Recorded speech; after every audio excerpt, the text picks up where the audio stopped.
Hello there. How do you do? Thank you so much for joining me in today's episode of Salt and Light Convos. Today's discussion is quite interesting. I ask, what are you giving God to work with?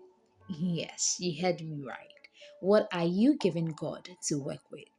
Our lesson is derived from John chapter 2, verse 1 to 12, the wedding at Canaan. One of my favorite Bible stories because Jesus' first miracle was recorded here. I mean, like who wouldn't want such a miracle as his or her wedding? Beloved, I don't know about you, but as for me, dear Lord Jesus, I really look forward to such a miracle on my wedding day, right? But truth is, this story wouldn't have been recorded, or perhaps this miracle wouldn't have been possible if the couple hadn't given Jesus something to work with. That's the six stoneware water pots. Or rather, let me say, if they hadn't given Jesus available and of good quality six stoneware water pots with capacity of 20 to 30 gallons.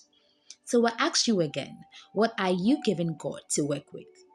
You remember the story of 5 loaves and 2 fishes? Yes, that very story. Jesus again had something to work with. That was how come multiplication was recorded and his ability to feed 5,000 people. The references are countless in the word of the Lord. But now it is my turn. Now it is your turn to give God something to work with. What would that be? Well, I pray that as we endeavor to work by His standards, He would direct us on what we need to give so that when it is time for Him to come in, He would work with what we have given Him, just like we read in the story in John chapter 2, verse 1 to 12.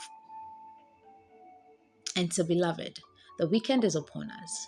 As we journey through this weekend, let us meditate on this word and ask ourselves, what am I giving God to work with? Thank you so much for joining me once again on Salt and Light Convos. Salt and Light Convos. Grow together, better together.